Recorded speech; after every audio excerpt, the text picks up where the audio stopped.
बहुत ज़्यादा कह लें कि कॉम्प्लेक्स चीज़ें थी मेरे अंदर, और इन सब चीज़ों ने मुझे मुतनफ़र कर दिया कि नहीं यार ये क्यों है सब कुछ। उसकी वजह से थोड़ा बहुत कह लें कि ड्रग्स की तरफ जाना शुरू हो गया मैं। तो out of nowhere youth club की एक वीडियो आती है, बड़े ही ख़ास अंदाज में शेख मोकली की एक ना आयत स्टार्ट होती है। उसने जैसे सांस नहीं रोकता कोई आपकी, वैसे वो सांस रोकी। मेरी वालदा तहज्जुद की नमाज़ पढ़ी थी और उनकी वो रोना अभी भी मैं सुनता हूँ ना तो वो याद आता है, तो वो मेरे कह लें कि ना पकड़ता है दिल को कि मेरी गलतियों की वजह से मेरे फैमिली को सफ़र करना पड़ा था। और मेरी वालदा की एक ही बात थी कि रब्बा मेरे पुत्र को सुकून दे दे।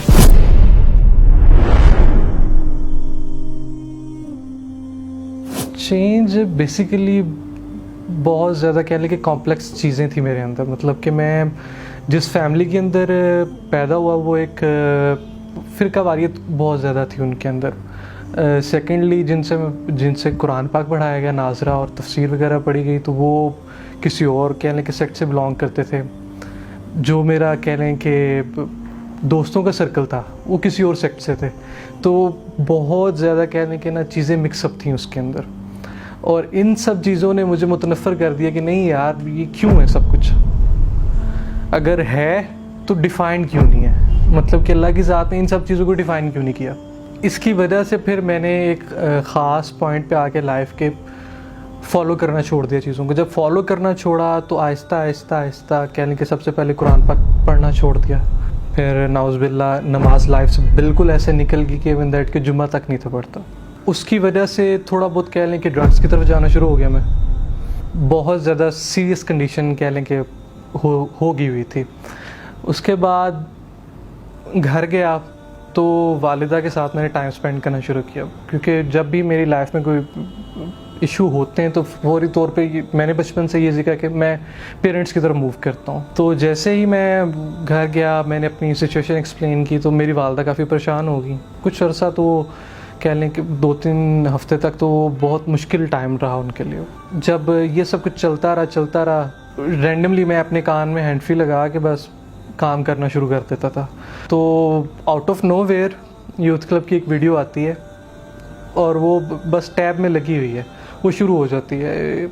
तो उसमें ख़ास पॉइंट के ऊपर बड़े ही ख़ास अंदाज में शेख मोकली की एक ना आयत स्टार्ट होती है, और उसी टाइम कह लें कि जैसे लाइफ में शायद लोग कहते हैं कि होता है कभी कभी कि आपकी लाइफ कुछ सेकंड्स के लिए बिल्कुल रुक जाती है और आप फील करना छोड़ देते हैं कि हो क्या रहा है। बस आप जिस जगह पे होते हैं आप उसी ट्रांस में रह जाते हैं। And I was in that trance कि वो आयत चल रही है, उसने जैसे सांस नहीं रोकता कोई आपकी, वैसे वो सांस रोकी।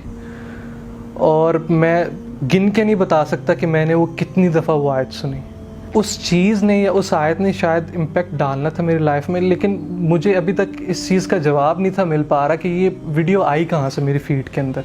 तो थोड़ा सा मैं उस चीज़ से बाहर आना शुरू हुआ जब मैंने थोड़ा सा इस्लामिक पॉइंट ऑफ व्यू की तरफ, यानी बंदा कहता है कि यार जिधर से इंसान आया होता है उसकी तरफ बंदा मूव करे तो बहुत सारे मामला हल हो जाते हैं। तो मैंने वापस आहिस्ता उन सराउंडिंग्स में जाके बैठना शुरू किया जिनमें नमाज की बात होती थी। फिर यूथ क्लब के एक इवेंट में मैं गया और उसमें फिर मैंने देखा कि यार ये भी कुछ लाइफ होती है। फिर उसने आहिस्ता सोच डेवलप करना शुरू की कि नहीं यार ये अगर कुछ है तो वजह है उसके कुछ होने की, मतलब कि अल्लाह की ज़ात ने अगर कुरान पाक दिया है तो कुछ वजह है। फिर आहिस्ता कह लें कि चीज़ों के अंदर जाना शुरू किया, लेकिन फंसा मैं उसी जगह पे था कि यार वो वीडियो कहाँ से आ गई। थोड़ा सा मैंने अपना कह लें कि उसी लाइफ साइकिल में थोड़ा सा ट्रिगर किया, बातें सोचना शुरू की। तो एक रात मुझे याद पड़ती है कि मेरी वालदा तहज्जुद की नमाज़ पढ़ी थी और एकदम से मुझे वो अटैक होता है और मैं अपने बेड से उठता हूँ और मैंने भागना शुरू कर दिया एकदम से। और उनकी वो कह लें कि यार वो रोना अभी भी मैं सुनता हूँ ना तो वो याद आता है, तो वो मेरे कह लें कि ना पकड़ता है दिल को कि मेरी गलतियों की वजह से मेरे फैमिली को सफ़र करना पड़ा था। और मेरी वालदा की एक ही बात थी कि रब्बा मेरे पुत्र को सुकून दे दे।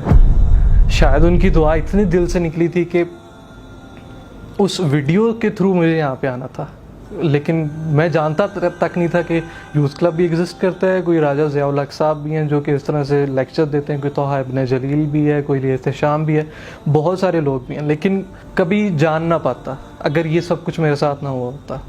देन आहिस्ता आहिस्ता कह लें कि अभी भी मैं कोशिश करता हूँ कि मैं नमाज़ पढ़ूँ, मैं नाज़रा देखूँ, और अब मैं कोशिश करता हूँ कि गाने सुनने के बजाय ज़्यादातर या तो बयान सुन लूँ या फिर कोई कह लें कि तिलावत वगैरह सुन लूँ। अभी काफ़ी कह लें कि चीज़ें कंट्रोल में आ रही हैं, और मैं पर्सनली थैंक करना चाहता हूँ इस पूरी ऑर्गेनाइजेशन का कि आप सोच नहीं सकते कि आपने कितना हेल्प किया है। आपके एक इवेंट के अंदर जाने से भी मुझे बहुत कुछ मिला, उस एक वीडियो से भी बहुत कुछ मिला है, और शायद मैं ना मॉनेटरी कोई आपकी हेल्प कर सकूं, ना वैसे आपकी कह लें किसी और इवेंट में हेल्प कर सकूं, लेकिन इतना ज़रूर बता सकता हूं कि क़यामत वाले दिन अगर किसी ने खड़े होकर कहा ना कि हाँ भाई आपकी वजह से कोई ठीक हुआ, तो हाथ मेरा लाजिम ज़रूर खड़ा हुआ होगा इंशाअल्लाह। That's all from my side.